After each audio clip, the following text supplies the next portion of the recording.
Here's the Wizard Podcast. I got a movie review for you today. I got a chance to check out A Day to Die, the newest movie by Wes Miller. It's starring Bruce Willis, Frank Grillo, Kevin Dillon, and Mohamed Karim. This was a really cool action movie.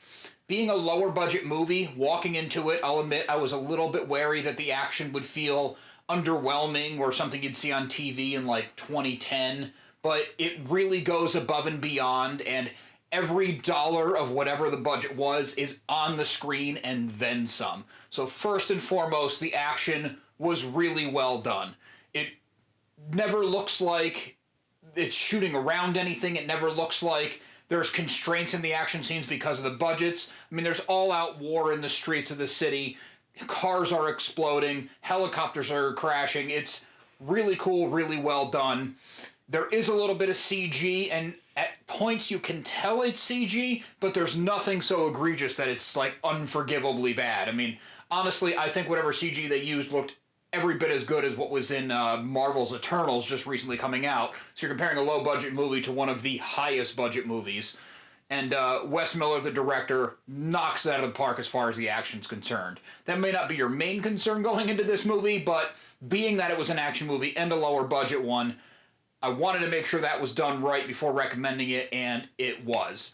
Really cool because Wes Miller is a relatively new director. He's been working, he's been doing some stuff, but he doesn't have this huge pedigree behind him yet. I really think he's going to because he's a talented guy. And this guy knows how to handle action. I hope he does more action movies. I mean, obviously, as a creative, I would like to see him stretch his wings as well, and I'm sure he's eager to do so. But he definitely has an eye for action, and he definitely knows how to get the most bang for his buck, quite literally in some places. And the fact that he used practical effects for a lot of it, as far as the gunplay, the squibs, blowing up cars, things like that, really helps it all feel more real and feel more expensive, I guess is the way to put it. We all know bad CG can tank even a really good movie, so avoiding that was absolutely the right move. Now, as far as the story of A Day to Die, I had a chance to talk to Wes Miller, so check out that interview on our channel. Really cool guy. I mean, this guy had a whole successful career and everything before he got into movies, so the fact that he's now doing another thing and doing it well is really impressive. I get the feeling that Wes is the kind of guy who no matter what he wants to put his hands on, he's going to excel at it. So the story, it's not nothing you've never seen before. It's not breaking all sorts of new ground and totally revolutionary. Yeah. And what was nice about the story that took it from being like, a 2.5 out of 5 right in the middle is Wes likes to go through scripts, even ones that he didn't write, when he's going to direct, and kind of give them this last coat of polish where he wants things to go a little bit deeper. Kevin Dillon is kind of the protagonist of the movie. We follow him the most. And Wes added enough stuff that you get a little bit deeper and you kind of feel for the character in some ways. It brings the character's family into the chaos of the story, and it never feels ham-fisted or crammed in.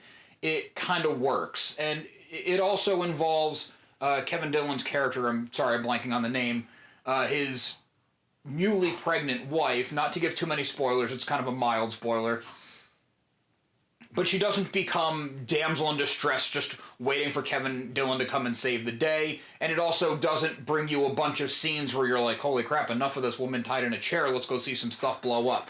They do enough that you get into the heart of it a bit, you care a little bit more, but it still stays true to being an action movie.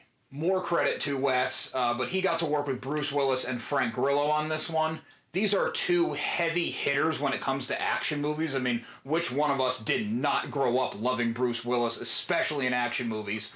So for this relatively new director to work with such a Hollywood legend, and then Frank Grillo, a guy who is seriously into actual martial arts, actual fight things, and a action movie pedigree of his own, the fact that he got to deal with this talent and get the performances out of them and all that stuff, more credit to them, and more credit to the script. I apologize to the writer, I'm blanking on their name as well.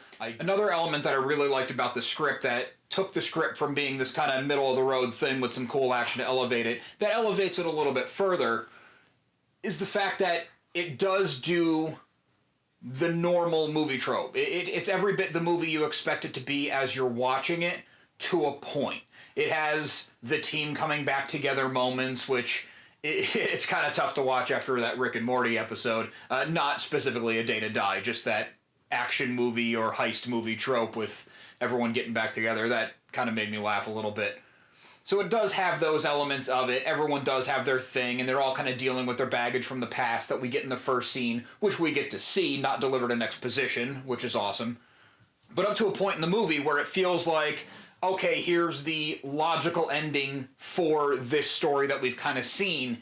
It keeps going, but it keeps going in a good way. It doesn't overstay its welcome. It never feels overly long. There was no point where I was pausing it to, go walk around the house or, checking the clock to see how long we had to go. It's a natural progression for the characters. It's a natural progression for the story. And it delivers just that much more that takes the movie, from the middle just a bit higher, which, again, I appreciated the little bit of extra effort into not just, hey, let's see if we can make an action movie, but let's see if we can make a great story that has some good action to it. Or, all in all, A Day to Die is a very strong, very competently made action movie with a script that does enough to elevate it from the middle of the road a bit above to make it stand above some of its, I guess peers wouldn't be the right word in movies, but whatever its competitors in that genre, in that budget range, in that field would be.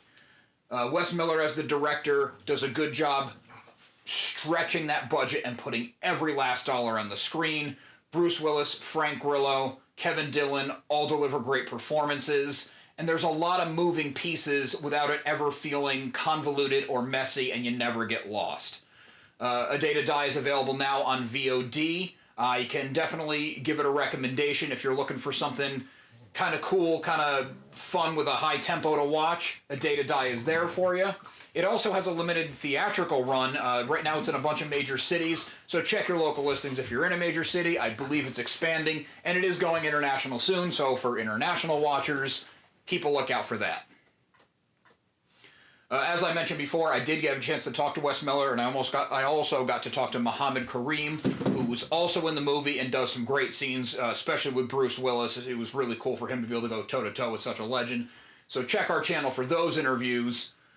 Please remember to like and subscribe. We have a lot more new movie coverage, a lot more screeners, a lot more Amazon screeners, unboxings, comic reviews, interviews, everything you love coming your way. You're not going to want to miss out. Also, make sure to listen to So Wizard Podcast every single week, wherever you get your podcasts. SoWizardPodcast.com is your resource for reviews, recommendations, videos, merchandise, and more. We love hearing feedback, so drop us a note in the comments, leave us something on social media. All the accounts will be found after the show and in the show notes. So Wizard Podcast can also be found on Patreon, where for as little as $1 a month, you get multiple monthly bonus shows. And on a more personal note, a good friend and I have an ongoing comedy comic series. It's called Social Studies. It's a slice-of-life comedy comic about the high school experience, all the ridiculousness that goes along with it. We write it like a sitcom. We keep it fun. We keep it light. We hit the drama where we can, but we never lose sight of just having a good time. It's inspired by the 90s cartoons that we grew up on and love.